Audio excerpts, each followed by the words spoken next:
തദ്ദേശ ഭരണ തെരഞ്ഞെടുപ്പുമായി ബന്ധപ്പെട്ട് ഏറ്റവും ചർച്ചയായി മാറിയ കല്ലായി ഡിവിഷനിൽ പുതിയ സ്ഥാനാർത്ഥി എത്തിയിരിക്കുകയാണ് ശ്രീ ബൈജു. BM-വിനു മത്സരിക്കാൻ നിന്ന പാതി വഴിയിൽ പ്രചരണം നടന്ന ഇടങ്ങൾ, നിങ്ങളൊക്കെ വളരെ ആവേശപൂർവ്വം അദ്ദേഹത്തിനായി പ്രചരണം നടത്തിയ ഇടമാണ്.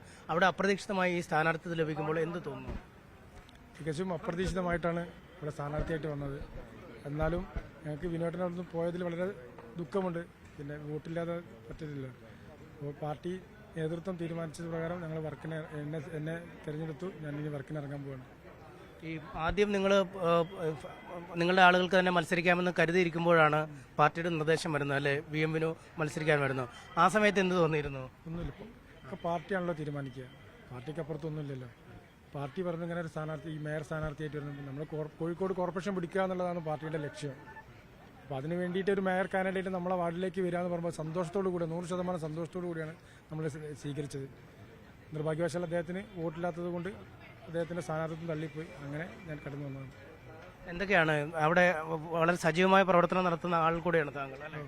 ജീവകാരുണ്യ പ്രവർത്തനം എന്തൊക്കെ സൗകര്യങ്ങളാണ് നിങ്ങളവിടെ? അവിടെ നമ്മളെ പന്നിയങ്കര മണ്ഡലം കോൺഗ്രസ് കമ്മിറ്റിയുടെ കീഴിൽ ഹെൽപ്പിംഗ് കെയർ എന്നൊരു സൊസൈറ്റി ഉണ്ട്. അതിൻ്റെ കീഴിൽ ആംബുലൻസ് ഉണ്ട്, മൊബൈൽ ഫ്രീസർ ഉണ്ട്. ആംബുലൻസൊക്കെ സൗജന്യമായിട്ട്, തികച്ചും സൗജന്യമായിട്ട് ഞങ്ങൾ ചെയ്യുന്ന സംഭവമാണ്. കോവിഡ് കാലഘട്ടത്തിൽ അവിടുത്തെ ആംബുലൻസിൻ്റെ ഇല്ലാത്തതിൻ്റെ ഒരു കുറവ് കണ്ടിട്ട് നമ്മൾ അവിടുത്തെ ആളുകൾ, നമ്മുടെ പ്രവർത്തകർ എല്ലാ വീടുകളും പോയി കളക്ട് ചെയ്തിട്ട് വാങ്ങിച്ചൊരു ആംബുലൻസാണ്. അങ്ങനെ പിന്നെ എല്ലാ കാലങ്ങളിലും എല്ലാം ഇതിലും റിലീഫ്, റംസാൻ റിലീഫ്, അങ്ങനത്തെ ഒരുപാട് കിടപ്പിലായ രോഗികൾക്ക് മരുന്നെത്തിച്ചു കൊടുക്കുക, അങ്ങനത്തെ എല്ലാ ജീവകാരുണ്യ പ്രവർത്തനങ്ങൾക്ക് പന്നിയങ്കര മണ്ഡലത്തിൽ, കല്ലായി വാർഡിൽ മാത്രമല്ല, പന്നിയങ്കര മണ്ഡലത്തിൽ 4 വാർഡുകളാണ്. 4 വാർഡുകളും നമ്മൾ ചെയ്തുകൊണ്ടിരിക്കുന്നതാണ്. ഈ കല്ലായി ഇപ്പോൾ തുടർച്ചയായിട്ട് കോൺഗ്രസ് ജയിക്കുന്ന ഒരു ഡിവിഷൻ കൂടിയാണ്, അല്ലേ?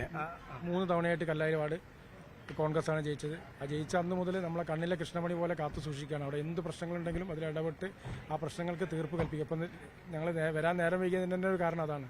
അപ്പോൾ അവിടെ ഒരു കുടിവെള്ള പ്രശ്നം ഉണ്ടായിരുന്നു. അപ്പോൾ അവിടെ അവർ പോലീസുകാർ ഇവരൊക്കെ അവിടെ എത്തിക്കഴിഞ്ഞപ്പോൾ നമ്മളത് പോയിട്ട് അത് പ്രശ്നം പരിഹരിച്ച് സോൾവ് ചെയ്തിട്ടാണ് കൊണ്ടുവരുന്നത്. അതുകൊണ്ടാണ് നേരം വൈകാൻ കാരണം. അപ്പോൾ അങ്ങനെ എന്ത് പ്രശ്നം ഉണ്ടെങ്കിലും നമ്മൾ ബാക്കിയെല്ലാം മാറ്റി വെച്ചിട്ട് അതിനിറങ്ങി കഴിഞ്ഞിട്ട് തീർത്തിട്ട് വരുന്നതാണ്. ഈ സാധാരണ തെരഞ്ഞെടുപ്പ് കാലം എത്തുമ്പോൾ ഈ രാഷ്ട്രീയ പാർട്ടികൾ, പ്രത്യേകിച്ചും കോൺഗ്രസ്സിൽ ഒരു സ്ഥാനം ലഭിക്കാൻ വേണ്ടി ഭയങ്കര മത്സരം നടക്കാറുണ്ട്, അല്ലേ? ഇദ്ദേഹമാണ് താങ്കളെ, നിങ്ങളുടെ 2 പേരുടെ പേരായിരുന്നു ആ ബൂത്തിൽ നിന്നും വന്നത്. പിന്നീടാണ് BM-വിനുവിലേക്ക് എത്തുന്നത്. എന്ത് തോന്നുന്നു?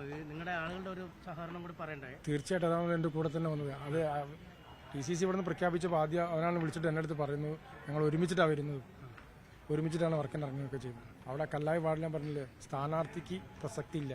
ഇവിടെ പാർട്ടിയാണ്, ചിഹ്നമാണ്, പാർട്ടിയാണ്. പാർട്ടി പറയുന്നതെന്തോ അതിനനുസരിച്ചിട്ട് ചെയ്യും. സുരേഷ്, അതെ, അത് ബൈജു പറഞ്ഞതുപോലെ നമ്മൾ ഒരിക്കലും അവിടെ ജനറൽ വാർഡിൽ സുധാമണിയെ മത്സരിപ്പിച്ച അന്നും എൻ്റെയും ബൈജുവിൻ്റെയൊക്കെ പേര് ഇതുപോലെ സജീവമായിട്ട് വന്നിട്ടുള്ളതാണ്. പക്ഷെ ഞങ്ങൾക്കൊരു ഞങ്ങൾ മത്സരിക്കല്ല, ഞങ്ങൾക്കൊരു കൗൺസിലറുടെ ആവശ്യം. ഒരു കൗൺസിലർ ഉണ്ടെങ്കിൽ നമ്മുടെ വാർഡിലുണ്ടാകുന്ന ഗുണം, ആ ഗുണത്തിലേക്ക് നമുക്കെന്ത് ചെയ്യാൻ കഴിയും, അതാണ് ഞങ്ങളുടെ ഒരു ആവേശം. അപ്പം ഇന്നും ഇന്നലെയായിട്ട് ഞങ്ങൾക്ക് വർഷങ്ങൾക്ക് മുമ്പ് നമ്മുടെ കയ്യിൽ നിന്ന് നഷ്ടപ്പെട്ട ഒരു വാർഡായിരുന്നു കല്ലായി. അത് വളരെ 700ഓളം വോട്ടിന് ഞങ്ങൾ ഡൗൺ ചെയ്ത ഒരു വാർഡാണ്. 9 വോട്ടിന് സുധാമണിയെ വെച്ച് ഞങ്ങൾ പിടിച്ചത്. അപ്പോൾ അവിടെ നിന്ന് തുടങ്ങിയ ഒരു പ്രവർത്തനമാണ്. ഇനി അവിടെ സ്ഥാനാർത്ഥി ആരായാലും അത് സ്ഥാനാർത്ഥിയല്ല, അവിടെ ഞങ്ങൾക്ക് ആ വാർഡ് ഞങ്ങൾ വിട്ടുകൊടുക്കില്ല. അതിൽ അത്രയേ ഉള്ളൂ. ഇപ്പോൾ ബൈജു ഞാൻ എന്നുള്ള വ്യത്യാസമൊന്നുമില്ല. ബൈജുവിന് വേണ്ടിയിട്ട് ഫുൾ ടൈം ഞാനുണ്ടാവും, എനിക്ക് വേണ്ടി ഫുൾ ടൈം ബൈജു ഉണ്ടാവും. ഒരു കൗൺസിലർ എന്നുള്ളൊരു പേര് മാത്രമേ ഉള്ളൂ. തുടർച്ചയായിട്ട് 15 വർഷം ഞാൻ കൺവീനറായിരുന്നു. പക്ഷേ അന്ന് ഞാൻ കൺവീനർ ചെയ്യുമ്പോൾ കൗൺസിലർ സ്ഥലത്തില്ലാത്തപ്പം പരിപൂർണമായിട്ട് എന്നെ സപ്പോർട്ട് ചെയ്ത ആളാണ് ബൈജു. അപ്പോൾ അതുകൊണ്ട് സ്ഥാനാർത്ഥി 2ാം സ്ഥാനത്താണ്. അവിടെ പാർട്ടിയാണ് ഞങ്ങൾക്കൊക്കെ വലുത്, കൈപ്പത്തിയാണ്. ഞങ്ങൾ അനുഭവിച്ച ആളുകളാണ്. ഒരു കൗൺസിലർ ഇല്ലാത്തതിൻ്റെ ഒരു വലിയ വിഷമം അനുഭവിച്ച ഒരു പാർട്ടി പ്രവർത്തകരാണ് ഞങ്ങൾ. അതുകൊണ്ട് ഞങ്ങൾക്ക് പാർട്ടി കഴിഞ്ഞിട്ട് വേറെ എല്ലാം ഉണ്ട്. അപ്പം ഇദ്ദേഹത്തിന്റെ പേര് പറയാൻ താങ്കൾക്ക് രണ്ടാമത് ആലോചിക്കേണ്ടി വന്നില്ല, താങ്കളാണ് സജസ്റ്റ് ചെയ്തതെന്നാണ്? ഒരിക്കലും ഇല്ല. ഞങ്ങൾ തോളോട് തോൾ ചേർന്ന് പ്രവർത്തിക്കുന്ന ആളുകളാണ്. ഇന്ന് രാവിലെ വന്നപ്പോൾ ഞങ്ങളൊപ്പം ചായ പിടിച്ച് പിരിഞ്ഞ് ഏത് ദിവസവും വൈകുന്നേരം ഞങ്ങൾ പാർട്ടി ഓഫീസിലൊപ്പം ഇരുന്ന് പല ആളുകളും പല പേര് പറയുന്നുണ്ടെങ്കിലും ഞങ്ങൾക്ക് രണ്ടാൾക്കും അത് ബാധിക്കാറില്ല. ഞങ്ങളെ സംബന്ധിച്ചിടത്തോളം ഞങ്ങൾ കുറേ കാലമായിട്ടുള്ള സുഹൃത്തുക്കളാണ്. പാർട്ടിയുടെ പ്രവർത്തനം ഒറ്റക്കെട്ടായിട്ട് കൊണ്ടുപോകുന്ന ആളുകളാണ്. ആ താഴെത്തട്ടിലെ ഏത് പ്രവർത്തനത്തിലും ഞങ്ങൾ രണ്ടാളല്ല, ഇവരെല്ലാവരും ഞങ്ങളുടെ കൂടെ ഉണ്ടാകുന്ന ആളുകളാണ്. അതുകൊണ്ട് ആഗ്രഹം തോന്നാറില്ല ഒരു കൗൺസിലർ ആവണമെന്നൊക്കെ?